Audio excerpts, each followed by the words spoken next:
This is Jay interviewing Dee about the airplane crash and some other subjects. You were saying that it was in 1957 in March that you and Bill and Dad and Mom decided to fly to Boise on some family business.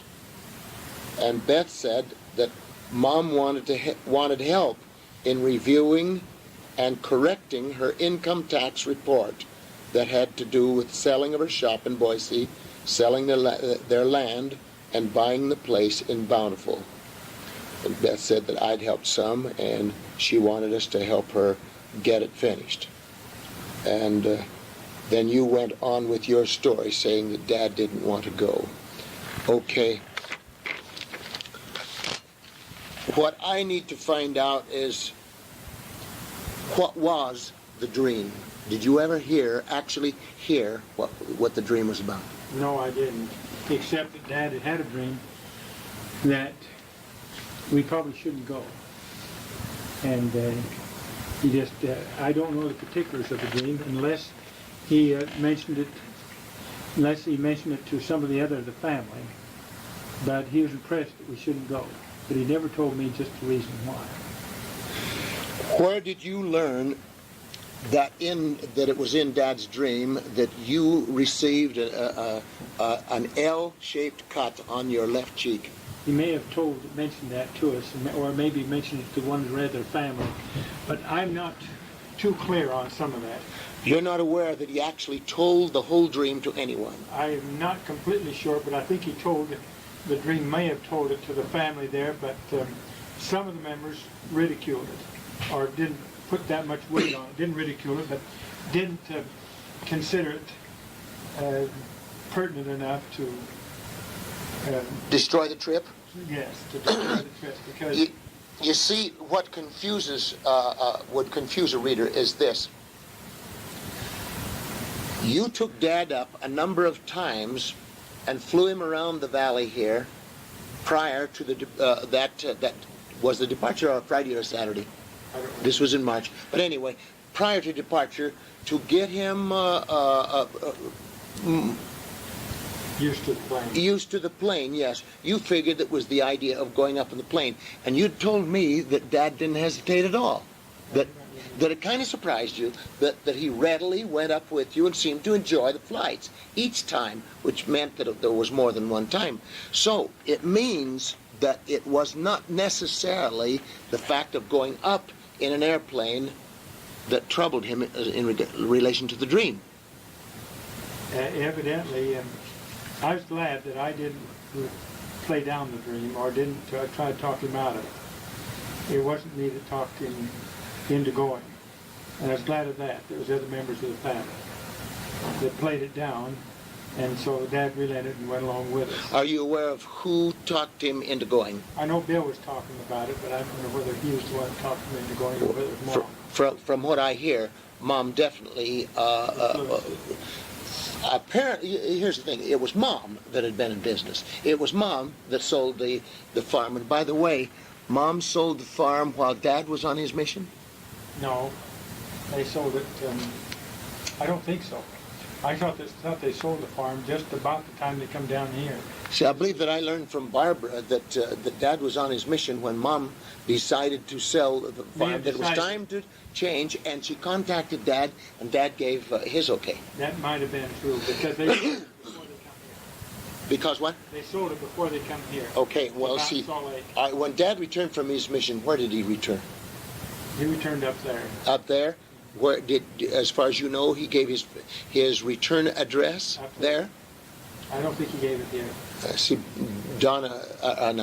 Barbara remembers it the other way. It could have been. That he gave the return address here, indicating more and more that it was Mom that made the decision to sell the farm and come here, that it was time to make the change. Barbara said she and her two brothers, Ben and Bernie, were excited about the oncoming change.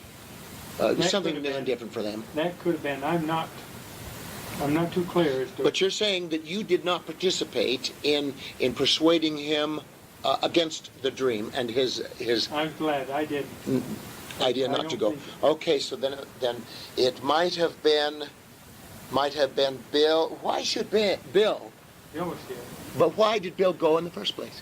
because he wanted to go just, he was working with me at that time in construction, Yes. Let's see. At that time, he fully had the cement department, didn't he? yes.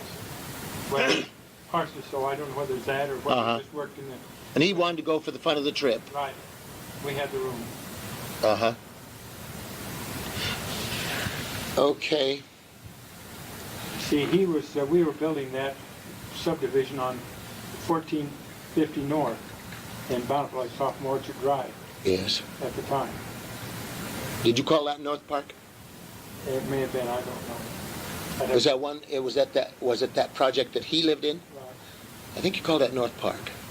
Now, I came here at the tail end of that project. Now, when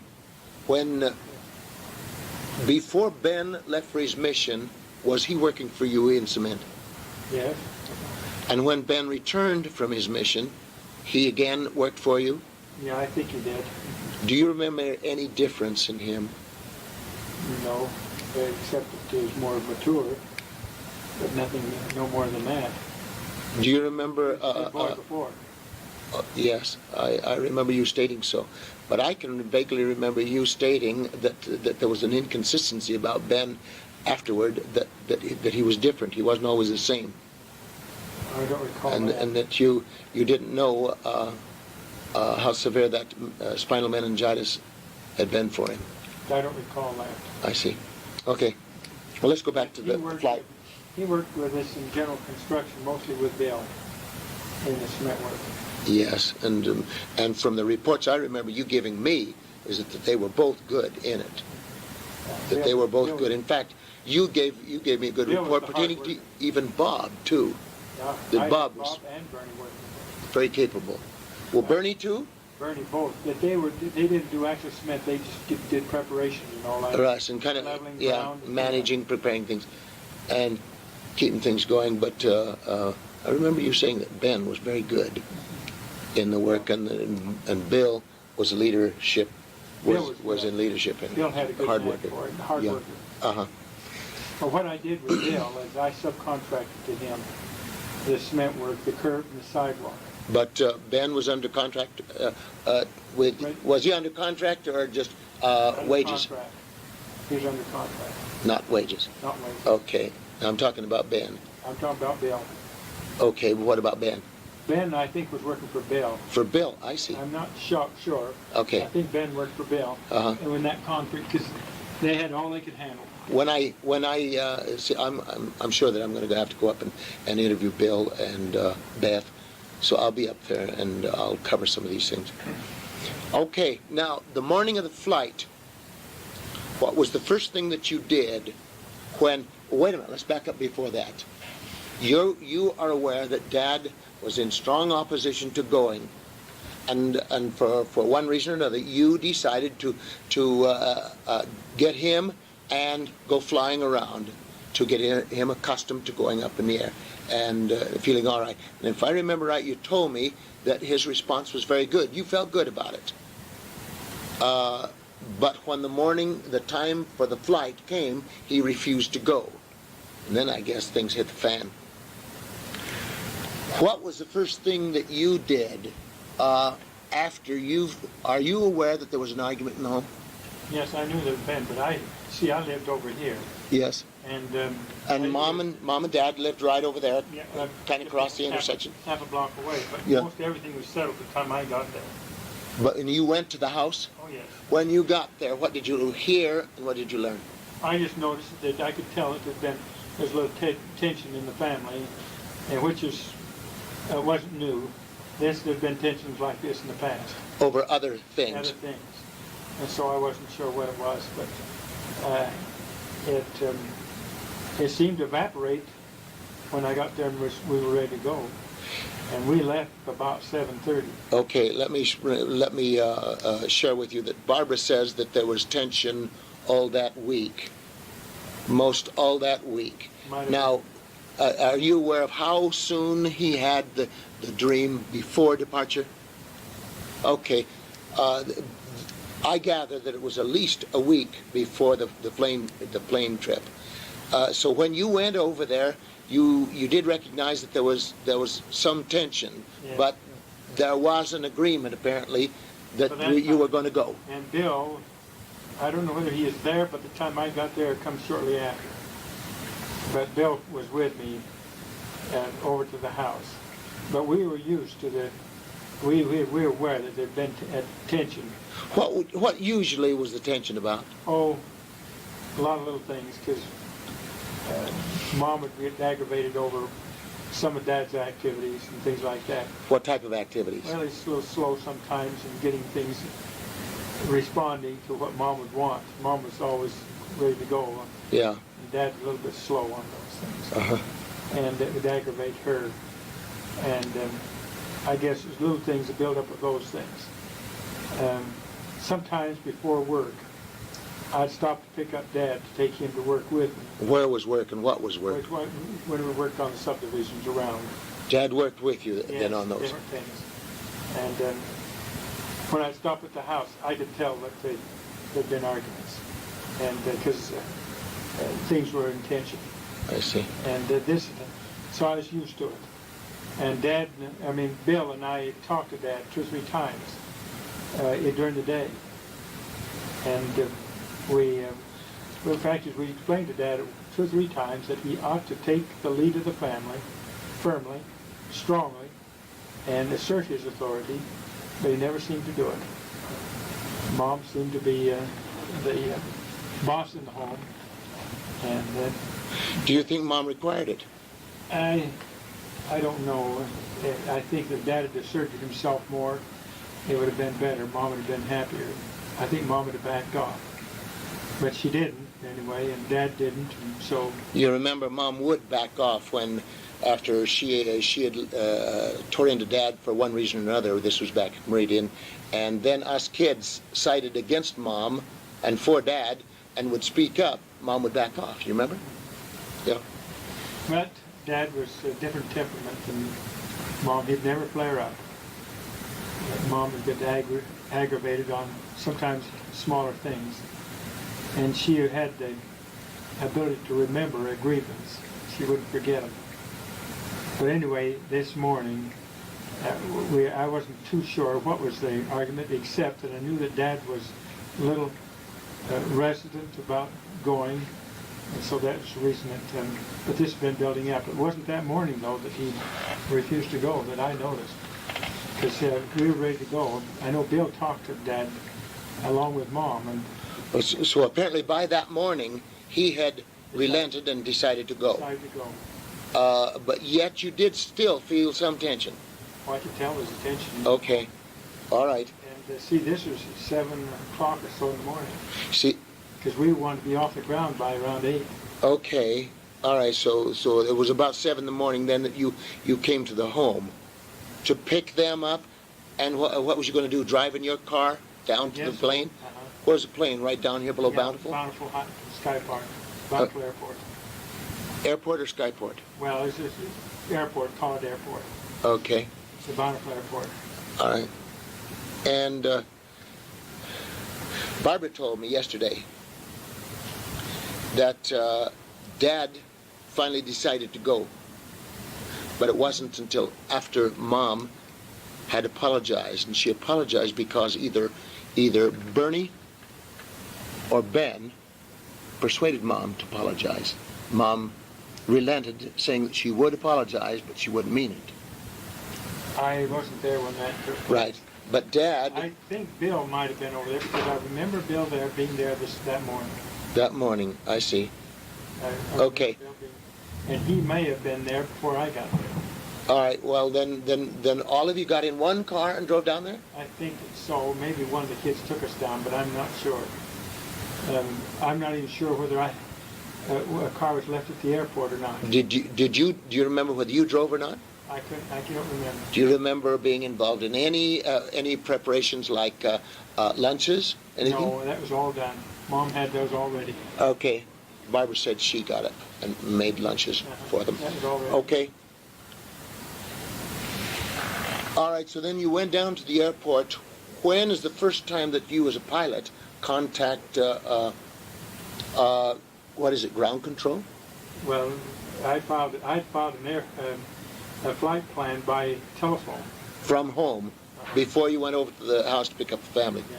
And then I think I radioed in to tell them we were off the ground. I see. After I got off the ground, so they could then... You always did with me. Was that a customary habit Yeah, for that you? was customary. All right. And I think I informed them that I was off the ground and en route. Now, you were aware that Dad had a dream, and did you associate that dream negative to flying in any way? I don't recall for sure yet, but I didn't put that much... didn't become that much... Well, see, concerned about the it. reason I ask now is because you felt it necessary to fly him around the valley to get him This is- accustomed to going up. This is a few days before, though. when that Yes, took place. yes, I remember. But so, I don't think that I associated that dream with flying that much. Why would you then fly him around to get him accustomed to going Just up? because he didn't want to, he was afraid to fly. Must have been. That I wanted to get him used to flying. It wasn't to change his mind about any dream. Uh-huh. It would be just to get him accustomed to flying in a small plane. I see. I don't think that I took any steps to talk him out of any dream. Okay. Did you take any extra precaution pertaining to the plane in preparation for the flight? Anything beyond what you normally do? I don't remember doing anything like that. Just normal flight. What are the things that you you did in preparation for that flight? Well, you naturally check your fuel tanks, Yes. make sure everything is all right, the oil level. You is- take full fuel load. Oh, yes. Uh-huh. And full inspection on make sure there's the oil level, that the oil is not, the fuel is not contaminated. And then you check all your flight services to make sure that they're in control, to make sure they're operating properly. All of your panel instruments. Everything. You check everything that they're all Make sure functioning that properly. the functioning is functioning right, which is normal. And all of your ailerons, Working. and your rudder all Stabilizers, functions. All that, just make sure they work. Now, when you were checking all of those things, where was Bill? Bill's sitting on the side of me in the front seat. And you were in the left front, Left front. and Bill was in the right front. And Mom was Mom was in the right rear, wasn't she? Behind Bill. I don't know whether she's behind Bill or behind. I thought she was behind me. I thought she was behind me, but maybe. Is that as you think it was? Yeah, because she was behind me because I remember Dad was on the behind Bill. It's funny, for some reason I had, in my mind, just visualized it the other way. My seat would come down and hurt her ankle. It was your seat. And which ankle was that? I don't know. I thought it was just here. The left. The left. The left. I thought it was, but I mean, Uh-huh. I'm not sure. Oh, okay. And Bill, so then when you were checking the plane out, everyone was inside. Yes. Was there any checks? There were some outside checks that I checked. What are those? While they were getting in, and that would be all the outside surfaces, and the oil level, and whether the gasoline, the fuel tank was contaminated or anything like You that. check those things outside, huh? Yeah, yes. I remember checking to make sure there's no water on the gas or anything like that, and all the outside surfaces, make sure there'd been no damage or anything at all like that. Because was anyone else flying that plane besides you? I was the only one. It was totally your plane. No, it was half mine.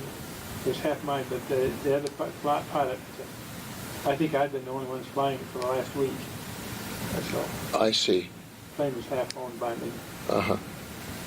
And but you never know. You always check the outside surfaces and everything like Yes, that. Make yeah. sure of everything. Ken, I did the same thing in the Navy, and I had that responsibility over the bombers that I was flying in. Can you remember how many times you went up with Dad that week? No, It was more than once? I thought it was 2 or 3 times. 2 or 3 times. We'd go up for about an hour each time. And Yeah. I'd take him around the valley and show him the mountains and Salt Lake. Uh-huh. Things like that. Do you remember him ever talking to you about the dream? No, I can't remember anything specifically about it. He never brought it to me. I did know there was a dream, but I didn't associate. Can you recall how early or how long before the flight you knew about a dream? I for some reason or other, I didn't associate the dream with flying. I see.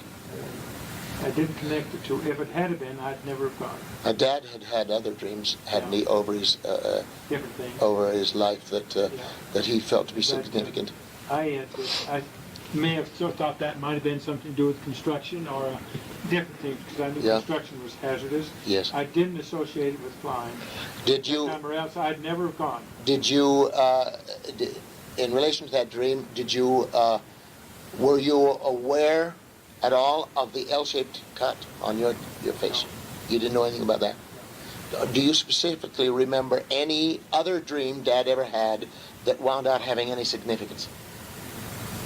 No. I knew he had dreams. Uh-huh. I knew he had them.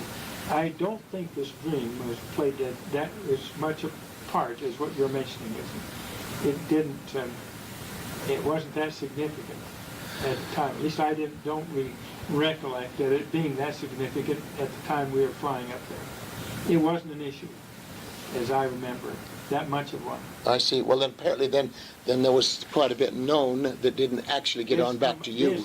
A lot of this dream situation come out afterwards, after Yeah. the accident. Cleo knew about it. It come out after the Considerably, yeah. accident. Which is an indication. Well, now, see, Barbara said yesterday that Dad and Mom tried very hard to hush the rift, the tension, the problem that was existed between them, and that it was over a space of time that week that Barbara learned that there was a dream involved, and then what? Well, Dad, I don't recall any incident where Dad stated, "I'm not going because I had a dream that we shouldn't go." Uh-huh. That was not the case. I don't think that any dream become an issue of whether Dad should go or not. But Dad refused to go, but I don't believe that was because of the dream. I think he just felt a premonition or something that he shouldn't go. As simple as that. Uh-huh. As I recall, the dream situation had come into play after the accident. Maybe Dad mentioned it to one or two of the family that he'd had a dream about an accident and so forth, and about the cut on my face. And Now, then afterwards, the family associated it with the flying accident. Put the things all together. Cleo lived with Dad and Mom over there Yes. all the time. I think so. All right. Because Cleo was one that positively knew about the Well, dream. she probably heard about it from the family afterwards, Cleo. And that's so. In my opinion, the dream wasn't an issue before the accident. It was that Dad just felt that he shouldn't go. And if the dream had been an issue, I'm sure I wouldn't have gone. Well, if you'd have known about it. Yeah. Well, I don't think Bill would have taken this to pushed it either. I don't think Bill would have pushed it, and I don't think Mom would have. I don't think Bill, but Bill talked Dad into going. And Is the way you understand it. the way I understood it, he said, "I'm sure everything's going to be all right, Uh-huh. and we can save probably 3/4 of our time going up there. We can be up there in a couple hours, but it takes 6-7 hours to get there in a car." And that was the argument that Bill and I would use. Uh-huh. That it's faster, it'd be enjoyable, it'd be relaxing, and all this, And but I'm sure that any dream didn't come up. For Bill and I would never in the world have tackled it. We'd be foolish to have gone in the face of a dream that said we shouldn't go. That'd be What was the general? I agree with you. What was the general mood or feeling after you got to the home to get them together and to go on down? Was everything well, the reasonable? lunches were ready. Everything was ready? Everything was pretty well ready, and I think Bill got there before I did. But I could tell that there'd been a little bit of an argument in the home, but that was pretty well common. Yes. So common that I didn't consider it much. Okay, now the message from the air controller to you was that everything was all right to go. It was a go, providing you stayed under, according to the report that I've heard, 10,000 feet, right? I think it was lower than that. Even lower than that? About 9,500 or thereabouts. Okay. It might have been 10,000. 95 to 10,000 feet. That there was an overcast above that in certain places. Okay. Was there anything else to his message? No. There was no storms forecast. Uh-huh. There were no storms forecast, and I told him I'd give them the route I was taking, which is... You did. And I told him roughly how long it'd take me to get there. I don't know how many hours or minutes I had estimated. I'd given all that information. But you were going right to Boise Airport? Right directly to Boise. Uh-huh. I'm not sure it was Gowan or Bradley Field. That Bradley was down there in the flats back of where Bud and Marion folks. Yes. You don't know which you were going to? I'm not sure which one I was scheduled for. Okay. What do you had- estimate is the time that it would take to get from here to there? I don't recall, but I think it was around an hour and a Is that all? hour and a half, right in there close. That's all. My goodness, then you were in trouble Well- minutes after getting off. Let's see, it was about an hour, maybe 2 hours to get up there. Let's see, that's 400 miles. I could do 120 miles an hour. Yeah, it was close to about 2.5 hours. I forget the time exactly. I'd have that in my logbook, though. It's still there. You do have? I think I had the time I scheduled for it and all. I'm not sure. I'd have to look, but I had it in my logbook. I would like to have that. I would like to have that. I don't The have- exact date, time, everything. I would like to have that. Well, Because, all of that, a lot of that would be filled out afterwards. all right. Now, Bill speaking here. Dee took every step to make sure that things were in proper condition to take the flight. The controller said that the weather was okay as long as you stayed below 10,000 feet or so. That ties in with what you said, which we did. We thought we were okay. So we took off. Everything was going fine. This is you speaking again. Everything was going fine until we got in the vicinity of Park Valley and attempted to avoid a storm. Clouds were moving into the area. Now, when you say storm, you're talking about just the storm type of clouds? Yeah, there was clouds moving in. See, I decided to go on a straight line to Burley, which took me on the west side Of the high peak? of the mountains by Park Valley. Of the mountains of Stravell. There's one range of mountains or hills. There's one mountain between Stravell and Park City. And that area is a little bit higher than the highest ridges, isn't I it? decided to go on the west side of that mountain rather than going over Stravell. I went over on the west side of that Do you know mountain. why? Well, because it's a little shorter, for one thing. What about altitude? Well, it was all right because the pass over that, I estimated about 6,000 feet over the pass at the north In that area? over the north end. I The had to pass go itself was 6,000, and then about 6,000 how feet. much would you clear it? Oh, I could easily clear it to no problem. See, But what I mean is, With two or how much 3,000. higher than 6,000 would you fly? oh, probably around 500 to 1,000 feet anyway. So then Just about all at once, 7,000 would be the maximum. Just a pass sort of a low part in the peak. And that's the very area that you went in. That's the area where we went down. Because Okay. we got right in the middle of that when it started closing in with clouds. And there was not storm clouds as such at the time as I noticed, but there were clouds closed in right that area. Uh-huh. Before I could get out of it, I was in them. Yes. Okay, let's see, and that's the way you put it. Clouds were moving into the area and eventually got close to the plane. Bill and I noticed ice forming on the leading edge of the wings. Now, you, at that time, I want to know what's your altitude. You estimate it at Oh, I think I was doing around 8,000 feet. about 8,000 at the time that you About you 8. noticed ice. Yeah, I was just skirting the edge of the clouds when this happened. Okay. The edge of the clouds, and the clouds, the general cloud formations and movements, were they ahead of you or to the right? Or Off to the west. They're coming in from the west. now the west, as you're going toward Boise, would be on the left. be on your left-hand side. Okay.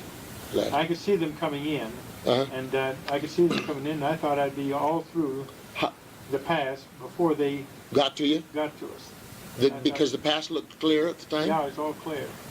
And I thought I could get through, but I couldn't quite make it through. Well, were you experiencing a side wind? No, Not that you had detected. not that I noticed. Uh-huh. In an airplane, And approximately how soon then did you see the storm clouds prior to them coming around you? They weren't necessarily storm clouds, Jay. They were just clouds. What color do you recall? Well, they were just white clouds. They White weren't storm. clouds. They weren't storm. I hadn't noticed them being storm clouds. I see. Okay. Now, when you first saw the ice forming on the wings, did you make any comments? Yes, I pointed them out to Bill. And can you recall your discussion? Any of it? There was clouds, wisp of clouds coming around us at that time, and but there's good visibility in spite of that wisp of clouds. But you could, in other words, as you could see a cloud swishing by you as you went. We That pick what up a you- little ice. I see, and that's what was forming. So then that means that those clouds you were going through had moisture in them, and Well, all clouds had moisture in them. a degree, yes, so they wouldn't show as clouds. All Right. clouds have moisture in them. It just needs a solid surface for it to contact those clouds, the moisture to condense on those solid Uh-huh. surfaces. And that's what I was getting. Okay, what was your first thought when you saw the Well, ice forming? I was concerned, but I pointed it out to Bill. I says, we're picking up a little ice. But then we just kept picking up more and more. And I told Bill, I says, the plane is getting heavy with ice. And so then is when we decided that we were getting in trouble. And I had no place because I was right in the middle of this pass and to go over or to come back. Okay, I told Bill that we had to do something. We could see the plane was loading down with ice to the point where it wouldn't continue to fly, and it was gradually settling down. Did you actually notice the altimeter that you were dropping in? No, I could tell that we were dropping, and I was trying to hold back on the controls, and it was right close to a stall 2 or 3 times. How many minutes? Was it minutes that you were in the air from start to that point? Oh, it's half hour, About a half hour. a good half hour. Okay. Half hour to 45 minutes. And see, the situation is trying to hold altitude, you're holding back on your controls, Yes. which puts you on the verge of a stall. And I think once or were- twice I even drifted into a stall and recovered. Because of allowing you to continue in that condition. Yeah, Oh. and I recovered, to hold it Yes. because I couldn't lose too much altitude, so I could get over that. True. That. I understand. I understand. And I debating whether to turn around and go back, but I didn't. I figured that my best bet was to go on over because I knew I was very close to being over. And Let's have a little bit more on that. You were thinking of possibly turning back. turning back For what purpose?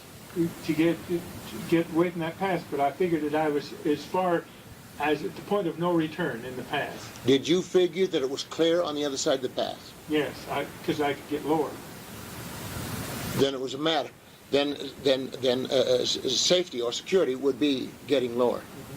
And you were already Too far into it. too far in to actually turn back. To turn back. So it was It's a decision- sixes. Yeah, it's a decision to go on. Did you cooperate any with Bill, or did Bill cooperate in that decision at all? No, I don't recall, except that we both were watching The conditions. And finally, I told Bill, I says, we're going to, I can't keep it flying much longer. And so we were right at the top, where we got the plane. It was right at the top of the pass. Yes, I Right remember. on top. In fact, it was 150 feet farther than I'd have been on the other side. It was that close. And, but I told Bill, I said, I can't keep it going any farther. And so pulling it up, I said, it was settling and I could see the ground coming up on us. Yes. And so that's when I pulled it into a stall and tried to judge the best I could, the height from the ground, and there's a sort of a level place And it actually turned out to be The only place. only place we could have set it. And I pulled it into a stall right at that point, and then it dropped off into a stall, but it was about 25, 50 feet from the ground when I did that, and when it dropped down, that's what flaps the wings and hurt people, hurt their backs. But it did kill the forward speed.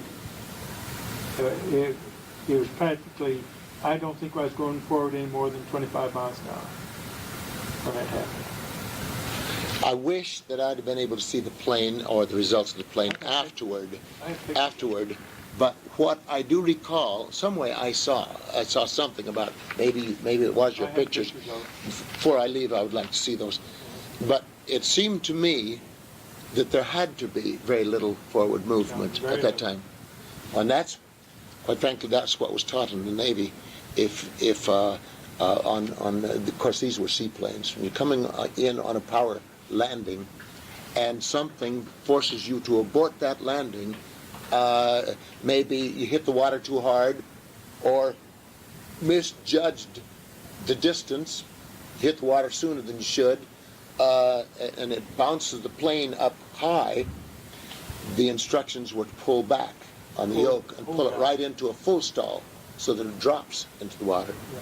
And I knew of one case where two pilots failed to do that.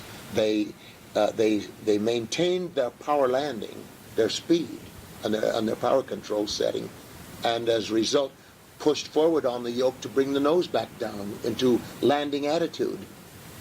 But by that time, they'd lost enough forward, enough airfoil, enough speed, enough lift that he couldn't stop that tumbling motion, and they went right on in and hit the water and somersaulted, and it killed 11 people. 11 people. Sheared the plane all to pieces. Well, I wanted to kill all the forward speeds I could. In fact, if we had enough time before this, we could pretty well prepare ourselves. We tightened our seat belts, took out false teeth, took our glasses off, and did everything we could to prepare, make sure, that everything was ready. Well, how fast was all of that done?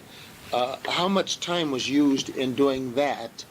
Just a few seconds, a few minutes. Bill was right with me on it. Uh-huh. Bill was right with me. I even turned the key off in the ignition. Okay, that's after a full decision was made to go ahead and crash land. But down on that top. did aborting the flight and returning come to your mind only that one time? That was the only time, because I thought we were in good condition. When that time came to your mind, you made a decision then that it was as far one way as the other? Yeah. And is that why you continued on? I continued on, because I figured it was better for us to go on than to turn around and go back, because I was afraid there might not have been room enough to turn around and go back, for one thing. Uh-huh. And because I couldn't see the mountains on what was on the west side, because there was clouds there. Too heavy, yes. I was afraid of what was there. Then your heavier storm was there on the left. Fairly close on the right side, and I was afraid to make the turn. And then when you make a turn, as you're familiar with, you lose lift. Yes.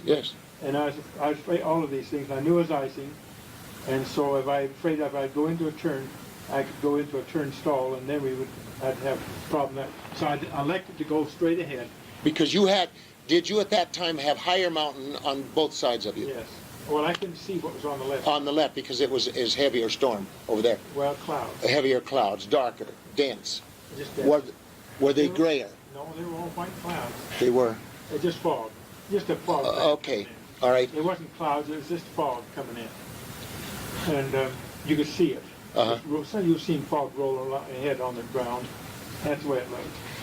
And I had no anticipation of any storm, but later on in the day, a storm did develop. A few sprinkles of snow. Can you recall at any time during that time of tension whether the value of the flight and your destination came into your mind or not? No, I was concerned about getting safely through it. Uh-huh. That was my only concern. Okay, one time Bill tells that he noticed, apparently the two of you noticed this plane began to shake. That's a sign of a stall. Not necessarily. You were coming down, he said. Well, it could still be. Yeah. It'll do that at a stall too. Yes, but the plane began to shake, and he looked at the airspeed indicator, and that it was 100. I believe he had said 170, and that your plane wasn't capable of going that speed, except that you were in a dive, and that's when the two of you realized you were in a dive, and that when you pulled out, he saw the sagebrush swishing, and he was afraid the tail was going to hit. Do you recall whether he helped you pull back on the stick or not? I don't recall that. You did that all by yourself? Can you recall whether that was hard to pull the plane out of the dive or not? I don't recall that instantly either. Or that means that you were pretty thick into it. Yeah, I don't recall that instantly. I'll read you Bill's words. Because that's the sign of a stall, pulling out of a stall. And of course that could have been because we had pretty good altitude earlier, and I thought we were just settling in the ground, and I knew we'd been close to stalls 2 or 3 times. But I don't know whether I don't recall whether we actually fell into a stall. If we did, that could account for the speed. Because not the stall, no. After a stall, yes. Yeah.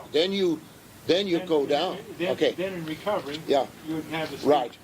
Bill, this happened to be an airplane with twin controls. They were sticks instead of wheels. I remember we were flying in fog. The plane had dropped down because of the heavy ice on the wings and into fog, and we couldn't see where we were going. We knew we were in a mountainous area. All at once, the plane started to shake. I saw the speedometer, he calls it speedometer instead of air indicator, and brought the speed of the plane to Dee's attention. He noticed that we were doing 170 miles an hour. Now, it isn't regarded as miles an hour, is it? Yeah. It's 170 airspeed, isn't it? Yeah, but it's figured miles an hour. Oh, I see. Okay, that little Piper Clipper, was it a Piper Clipper? He calls it one. All right. Didn't have the ability to go that speed. Then we knew we were going down. Dee managed to get the stick back. I recall looking out the window as the plane was pulling out of the dive. The ground was right there, and I was afraid the tail was going to hit the ground. I saw sagebrush shake from the wind of the plane that the plane caused. We were that close to the ground. We pulled back up into the fog, and that's when Dee said, "Well, Bill, while we're still thinking right, we've got to land this plane." We were back into the fog. We didn't know where we were going. Folks in the back seats seemed to be quite calm. They didn't utter a word. They knew we were in trouble, and we were doing the best we could.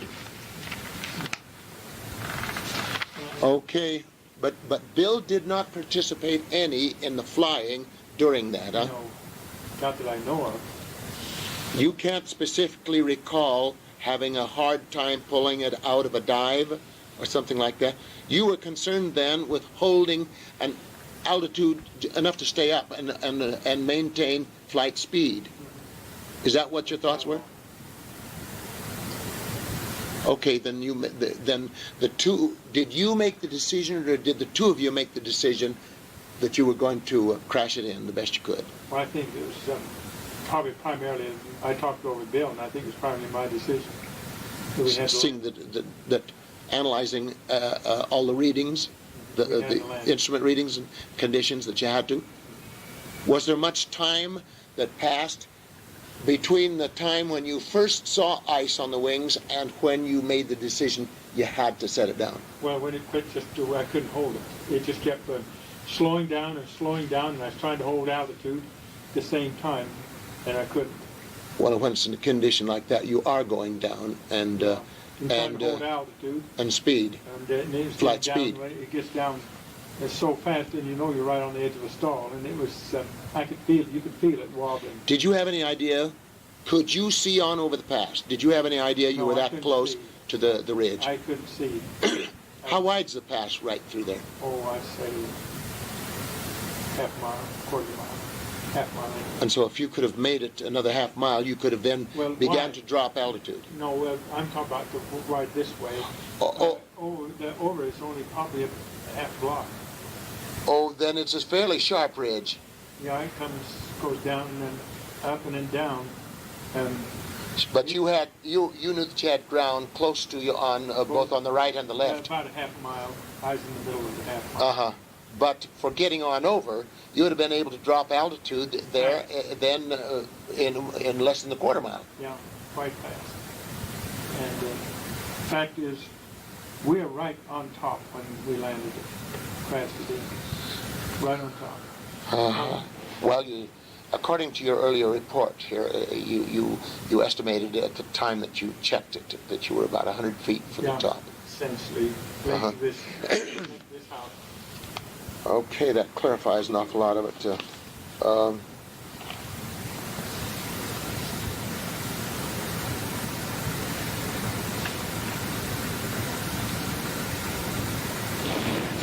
Okay, now Dee.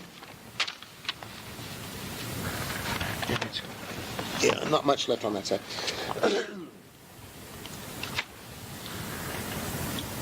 According to your estimate, after you had crashed, let's see, Bill was the first one that came to.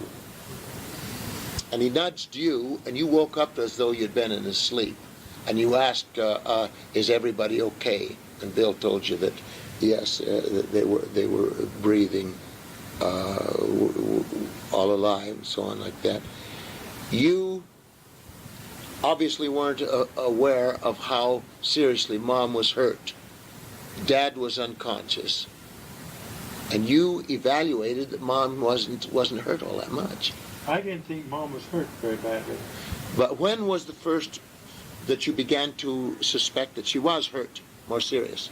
Was it before you left the mountain, the crash scene? Or was it when they were up there loading things? Or when you were down at the Carter store? When did you first become aware that Mom was probably hurt seriously? She's hurt, maybe hurt serious. I never thought at any of the time, even possibly at the store, that she was hurt that serious. Because she and I talked, and she was very lucid all the time. She never, even when they're sitting in the plane, she never lost the consciousness of reality. Then it's the progress of the two things: the pneumonia, the exposure, and the bone marrow, fatty tissues in the bloodstream. Yeah, and she and I talked, particularly at the Carter store. She and I talked, and I never thought at any time that she was hurt that bad. I knew Dad was hurt worse, because Dad had a jaw. I could see that it was blue around here, so I knew he had a problem with the jaw. Had a bad cut on his head, and so and he mumbling to himself. He'd never come out of it. Did you see that Mom was scalped, cut across and recall way back under? I don't recall that at all. I don't think she was. Oh, it was. According to Beth and Bill, it was. I don't think so. Especially Beth. I don't think, because even in the hospital she wasn't bandaged up. It didn't show that way with me, but I reasoned after I'd heard the reports that he had stitched it up. Well, she wasn't bandaged. She'd have been scalped. I mean, had her hair cut and everything, you know. If that were the case, and she wasn't. She had her hair all on, and she lay in the bed there in the hospital. I remember seeing that. I'll talk with Beth and get more on that. That's the reason that I can't accept that, because she was not hurt up there at all, to speak of, and had a little cut up here, but that's all, just a little cut. But she wasn't bandaged up in the hospital, and no, they had her bandaged up so she was just nothing but eyeballs showing. If that other were the case. Yes, that just wasn't the case. It just wasn't.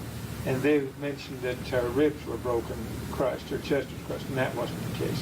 There was no reason for that, for one thing, because if anything, she'd had her hurt back, slumping down, but her ankle was crushed.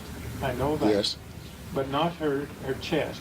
And time they moved the leg, Every time that they she'd moved cry. her, they'd move that leg. Uh-huh. And she'd moan and groan with that leg. But as she lay in the stretcher in the store, she quieted down. They gave her some hot chocolate and things like that, and give us all some. She couldn't have eaten a thing if her chest was crushed or anything at all like that. She couldn't have done it. She couldn't breathe. I can't accept the Some of the report. some of it, because I think that they're now Dad was hurt.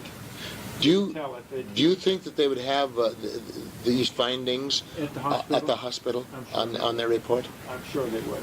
I may have to go there and check some of those things. Because some of these others are completely foreign to me. I see. And I was very much concerned as to the condition of the family when I was at the hospital. And I was so hyped up, even after walking that 13 miles. After that, I was so hyped up that they had to give me, when they got me finally to the hospital, they had to give me some sedatives to put me to sleep because I was so worked up, you know, that I was so concerned about with the family and checking in, working with them, right with them in the store there particularly. And I knew pretty well the condition of all of them. I knew Bill's back was injured. The rest of him was okay. But his back was injured and Dad's back was injured, and I knew my back was hurt and such. But there was nothing that Mom hit that would have any effect on her chest or anything like that. And I could see how she could cut her head by hitting the back of my seat, but it wasn't that bad. She didn't bleed hardly at all. Did Bill have any facial or head I injuries? don't recall him at all. His was only his back, wasn't it? I had a bad cut here. His was in his back. I had a bad cut here. I have my watch yet. It's upstairs. It stopped at 8:40 or 8:30, right in there close. Uh-huh. And it was crushed on the... You still have it that way? I still have I'd like to see that too. it. And when right after the accident, Bill come to and he woke me up, and he told me that I looked a mess. My whole face was all bloody from here. But I didn't feel any worse than that. I knew my face was cut pretty badly. But I didn't feel any pain anywhere else. And so that's when I got out of the plane, looked around, see what we could do. And the air was clear, and I could see where we were right on top, you know. Yes. And I investigated around and trying to figure out what to do from here. But then I looked down the valley and I couldn't see any habitations, any houses, either direction. And then I told Mom and Bill, I said, I've got to go for help because I don't believe that they'll find us in time with this weather like it is. I've got to go for help. And that's when I elected to go out. And I come back to the plane 2 or 3 times because I wasn't quite sure I should leave them. And in fact, one time I went back and took the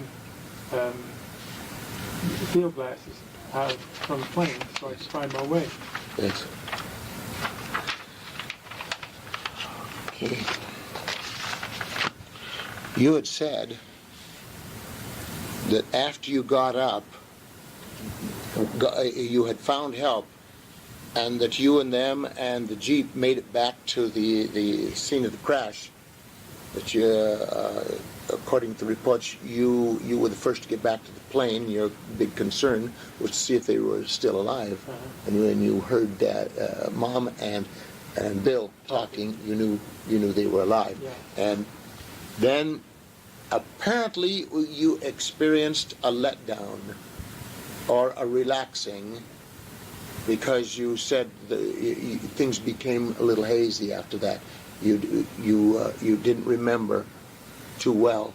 And that may have been only for a time until you arrived at the Carter store, No, and I then you remember- began to get hyper again No, I can remember helping down with the from the plane. on the plane. They had already taken some sticks up there and some coats and stuff to make stretch. Chet and Darrell? Chet down. And they carried him down from the plane to the pickup. And, Using sticks and jackets, uh-huh, sticks through the sleeves and so on like that to make stretchers. yeah. and carried him down, got him on those, and carried him down. Had a little trouble getting Mom out because her ankle was, she was So bad. so bad. She was crying with pain in her ankle. That pain was there. Yes. And I think Bill was talking about her chest, but Mom never had any broken bones or chest problems. And it was that ankle. It was, you could tell it was smashed. And the fact is that if she'd recovered that ankle, that would have been stiff. Okay, now, is there anything else pertaining to the, well, wait a minute. When is the first, after the crash, or wait a minute, no, not after the crash, when you first saw that you were in serious trouble, when was the first that the dream or the idea of a dream that Dad had came to your mind? Never come to my mind. It didn't at all. I never at any time until after that whole thing. The whole thing was over with. And then they started Heard talking some to association somebody of it. mentioned the dream and brought it up. And that's when I first associated or heard of it. I never even heard of the dream before that. Someone, and I don't know whether it's Beth or Barbara or Bill, I don't know, well, it wouldn't have been Bill. Because it was someone that was there when Dad first came to, said that the first thing that Dad said was, well, next time you'll listen to me. I don't recall And that. he was referring to that dream. Well, that was when Dad first come to, but he never come to for months. That's true. That's true. But that was on his mind when it first came to. Now, let me back up to when... Now, in the, see, all during the time in the store and in the hospital, every time, Dad never, Mom was lucid all the time. Dad was out, Yeah, out Dad was continually, out. all the And way. Bill and I were all lucid. And I remember in the Carter store that how everybody... Bill was able to converse, Oh, yeah. even with the broken back. Oh, yeah, it wasn't broken. Yeah, we didn't suspect it was broken. We knew he had an injured back. Yeah. And he was in pain from the back. And he had It was so bad that it. I think that when the upper part came over and it raked down over lower vertebrae, the next 5 vertebrae were damaged. I don't know about that, but I believe that's the way the But message Bill came was- to me. Bill was lucid. Uh-huh. And, Bill was lucid all the time, and Mom and I conversed. And she told me in the store, she says, Dee, this is my time to go. I says, Mom, you're not hurt that bad. I says, you'll pull through this just fine. How did she respond from your statement? She says, no. She says, this is my time. And I completely disbelieved that because Did she say why? No, she didn't say why. She said, this is my time. And that's all. And I always have remembered that. And then about that time, they had an ambulance there from Tremont. And I rode with the sheriff, and the rest of them rode with the ambulance. And then by that time also, when we got to Tremont, a rather interesting thing about it is the ambulance beat us there, and I thought the sheriff was driving fast. But the ambulance beat us to the hospital. And when I got there, the sheriff walked in. There was our bishop and my priesthood quorum presidency were all right there in the foyer in the hospital waiting for me. And I never forget the feeling that come over me when I saw them all there. They were waiting for me. It had come over the news and was pretty well broadcast all over. Can you describe that feeling? It's well, I broke into tears and cried. I was alone. I'll be frank with you. If anybody feels a feeling of being alone, I did then. Up to that time. Were you accusing yourself? Yeah. I was, because I had the responsibility, and I felt so alone. Did you at that time feel that they were all going to recover? God, I felt that we were all alive. That's my concern. That we were alive. But I felt so responsible for it. And I sure shouldn't have. The minute I saw those clouds closing as close as they did, I think I may have had time to turn around and got out of there. But you think, well, it may not be that bad. Uh-huh. But I've long since learned that and that you want to have all the safety margin you can. And so, but anyway, you think, well, it was just a cloud bank or a fog bank coming. I could see it coming over the mountain, and it didn't. I thought I could be through it long before that ever reached me. Mm-hmm. It wasn't a cloud; it was a fog bank, and you could see it was right on the ground, working toward. Could you see its movement? Well, it wasn't moving that fast. Mm-hmm. It may be moving just a few miles an hour, and I could see it way off to one side. But I didn't consider that maybe I developed a headwind. It's possible that slowed me down getting through there. Mm-hmm. But I had plenty of room. But when the fog come in on me, then I knew I could have some trouble. But before that, I shouldn't have even risked it. Do you think you did develop a headwind? I'm not sure, because it's mostly side. Most everything. From the west? From the west, but it comes from the northwest, and we were heading practically due north. And so I probably could have developed a little bit of a headwind, which has slowed me down. Well, wait a minute. If you was going north and the storm was coming from the west, you'd had a tailwind. No, it comes right from the side. There's the west. It comes right, and I was going this way, so it's coming this way. But most of our storms come from the northwest, right through here. Oh, that's true. You'd had something like a crosswind. About 3/4, and so forth. Now, another thing you must understand, that plane was nearly capacity as far as load was concerned. Full gas and 4 people. Yes. That was all I could carry. We had no luggage to speak of, and so it was just about all I could do. So, and then you add any ice on the wings and such, you could easily overload yourself. And that's what the problem. And when that fog hit, then I knew that I started picking up ice. You don't pick up ice until you get contact with it, the moisture, and that's in the way of fog or clouds or whatever. When you made the decision to set it down, did you evaluate what your chances were of coming out of it alive? I figured that we could kill enough forward speed that we'd all walk away. I figured we could all walk away from it. You remember thinking about that? I figured we could. And it was just a matter of me judging it just accurately. I knew I had to kill as much forward speed, and there was a spot there that I could set it down. In order to kill forward speed, I can't personally, with the 1,800 hours plus in the air that I've had, I can't fathom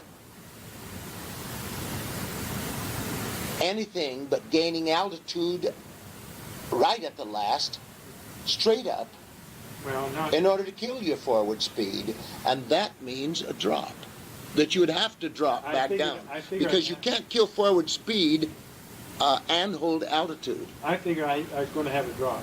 Yes. But I had to judge that drop as accurately as I could. Well, okay. Now I've thought of that an awful lot since the crash, and for it to do, of course, it cost Mom her life, but not immediately, and it broke some backs, and Dad's jaw, both sides. But to do no more than that, it seems to me that you had to have judged it almost right on. Well, I figured that I would kill that forward speed by going into a stall, and then when it dropped off, I had to be close to the ground. Yes, extremely close to the ground, so there'd be as little fall, as little drop after the forward speed as possible. And that's what you went for. That's what I went for. Yeah. Is there anything else about the whole happening that you'd like to say before we go to another subject? While I was going across the desert, first they didn't want me to go, and they called me back, and I went back, and then finally I told them I had to go because I could see those clouds coming in. Are you aware of why Mom so much didn't want you to go? No. Didn't she realize that you had to have some help? Yeah, I told her we had to have some help. And I said that the air patrol will be looking for us, but if it's stormy, they'll have a hard time finding us. And I could see those clouds coming in heavier now. That's fog. Is there anything that you now, looking back on this, think you could have done that would maybe have spared Mom's life? I think it was a combination of the cold and the injury. Bone marrow into the bloodstream. I think it was the cold, and because I know they were cold, and they were cold there from. See, we never got them out until about 6 o'clock. You were gone from them about 8 hours, weren't you? Yeah. It took me several hours to get to help alone, and I left there around 8:30, 15 minutes till 9 or 9 o'clock. Uh-huh. I don't know how long we sat in the flame before we come to, but anyway, it was around 1 o'clock before I even got to the farm, I think. And I was hurrying, and I was running and walking, and my back hurt so bad that I had to run standing, straight up. I couldn't lean forward, and I just kept pushing myself and running, and then I'd walk, and then I'd run, and then walk, and I'd look through the field glass to see if I could see anything. And I got onto a sort of a makeshift trail road. You can see the wheel track. And I stayed on that. And pretty soon I could see a clump of trees way off in the distance. Uh-huh. And then I saw a flash of a reflected light in the midst of those trees. And I knew there was something there. And that's what I hit for. And when I got a little closer, then I could see that it was maybe a farmhouse or something, but I couldn't see any farmhouse. And then, you see, it was 13 miles from the plain. Uh-huh. You first came to some ducks or geese or something. That was in a pond. Yes. They were come to a pond first, and went around the pond. Had you seen the trees then? Oh yeah. You had seen the trees. I've been following okay, trees so then miles. you knew there was something else also close. I knew there were some trees there. Because they were domestic ducks. And then I went around the pound, and I come to the house. I see a house sitting there, farmhouse, and I could tell that people were living there. And I went around it on sort of a driveway, farm driveway, sort of a roadway. Yes. And as I was walking towards down that, I noticed two men working out by the haystack. Yes. And they saw me coming at about the same time. And as soon as I could get close to them, I called to them and I said, I need help. And when I got close enough to them, I said, we've had an airplane accident. We need some help. Did they leave their work and come out toward you? Yeah. They could see I was in trouble. And they could see I was all bloody on the face. Yes. And stuff. And I told them I've had some trouble and had a plane accident. And they asked me if I knew where it was, if I could tell them where. And I said, well, I pointed in a general direction. And they wanted to go by themselves. And I said, no, you'll never find it. And I said, I've got to go with you. And so I wouldn't even let them do anything. They just threw some straw in the back of their pickup. They had a four-wheel drive Jeep pickup, and they threw some straw and some other things in there and some sticks, and they come prepared to make stretchers and everything. And they had an axe in. They did this in just a few minutes. It's amazing how quick they got things together. They put it together in a hurry. Uh-huh. And then we took off, and I took them right to the plane. Mm-hmm. Took them right to it. I knew pretty well where it was. I want to find out, you being at this end of where Mom and the family came to from moving from Idaho, whereas Barbara was telling me some things that were said and took place at the other end. What was, to your knowledge, what was the reason the family moved here to Bountiful, and was it Mom that made the move, or was it Mom and Dad? I think it's probably Mom. Okay. I think that they had a lot to do with it. I was quite successful in building at the time, and they wanted to join with it. They come down and wanted to bring the family down here.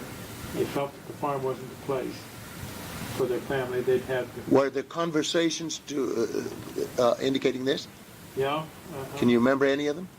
No, I don't. I do remember I felt concerned because of the load of responsibility that would place upon me. I was very much concerned about it, and then the whole family coming down and joining in the construction effort. And why, had they approached you at all prior to the move? Oh, I'm sure they did, if I recall, definitely. Uh-huh. Because we had entered into and built this home over for them. prior to them coming. And Oh, knowing that they were going to come. knowing that they were coming, we built that home for them. I think I had the home going well along on the way before they decided to buy it. I was building it on speculation, I see. and then they decided to buy it. So from when you first heard that they were going to move here, and then when they actually did arrive, how much time passed? Oh, I don't remember. They decided to buy the home when I just got started with it. I see. I hadn't gone very far. They decided to buy it and left it up to me to go ahead with the home. Mm-hmm. And 'cause it was the first new home they'd ever had.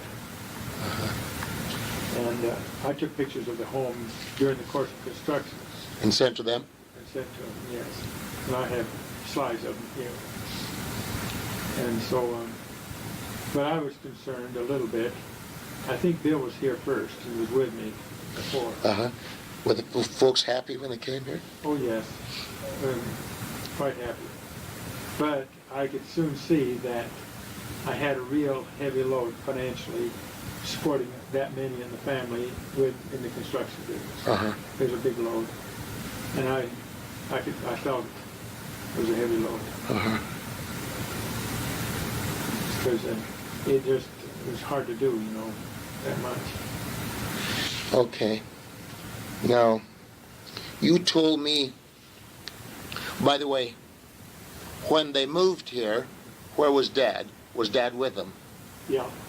If I remember right, I can't remember when he come home from his mission, whether he come here or come reported up at Boise, but I know they're very close together. Do you remember what year it was that they came? Beth would know. Okay.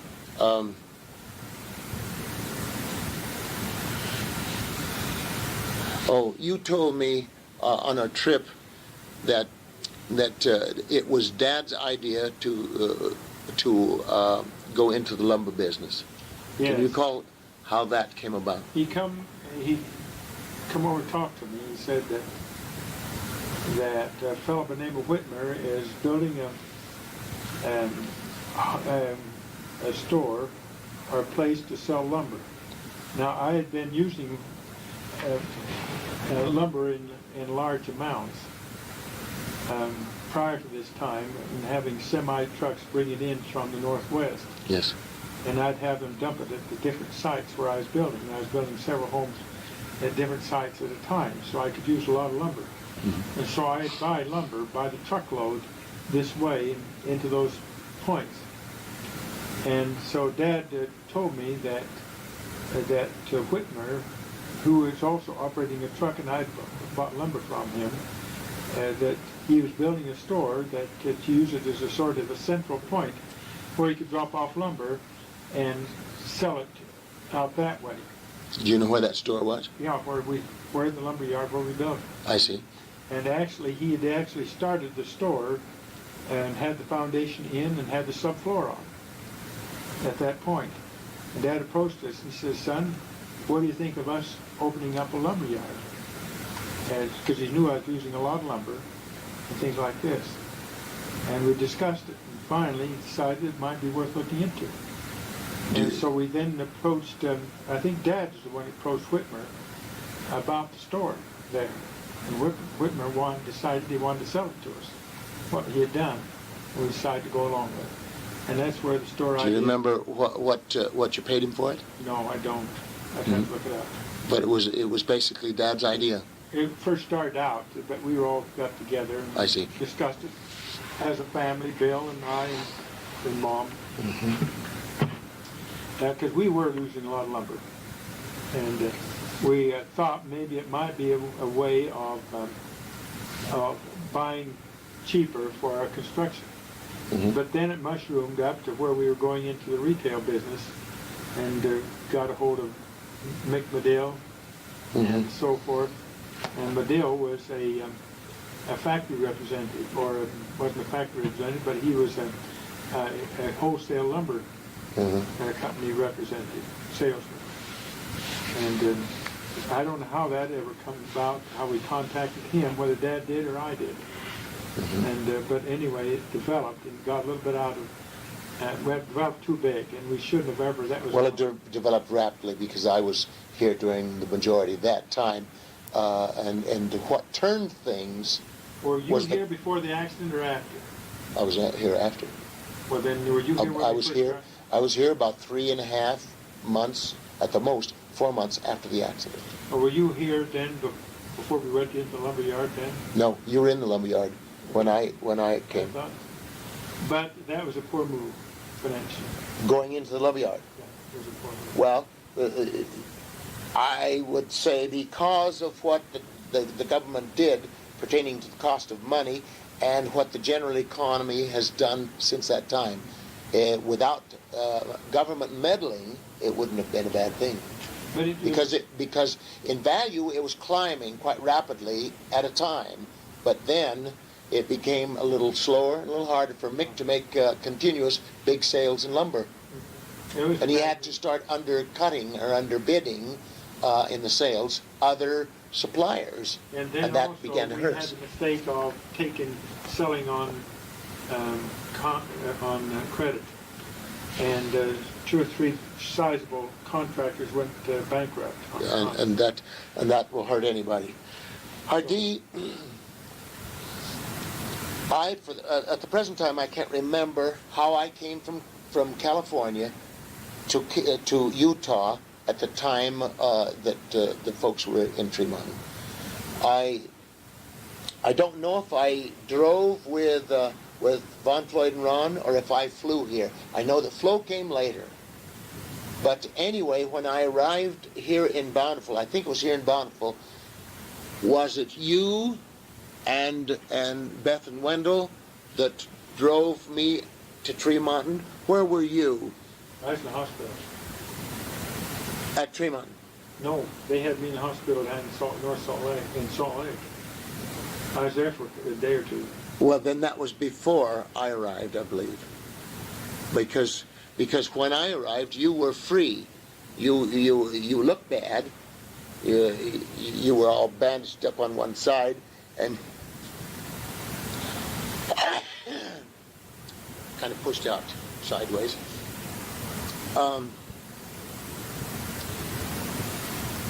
But do you remember a ride from here, from Bountiful, to Tremont with me? I don't. Not specifically, no. Do you remember, where was I when you first saw me?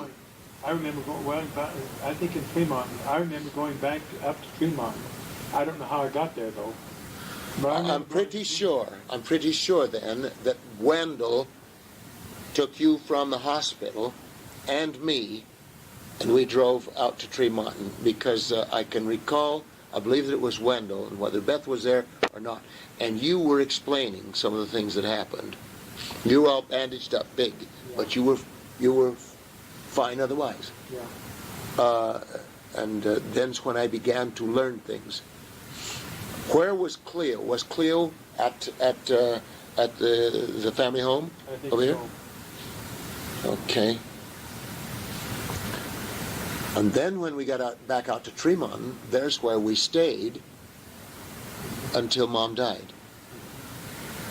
And then the next thing was the funeral. Yeah. All right. Is there anything specific about the funeral that you want to mention? I don't recall anything except we have some pictures. So, I have some 16 millimeter films on it, motion pictures. I see. Okay. And that's about Do you remember anything unusual about the funeral? Did for some reason I can't recall being present out to the grave site, but I must have been there. Do you remember being there? Yeah, I remember just being there. I see. That's all. It's a little cemetery right here in Bountiful, isn't it? It's right here, Okay, then I was there because I can remember it. Okay, Dad is buried there too? right next to it. Right next to Mom.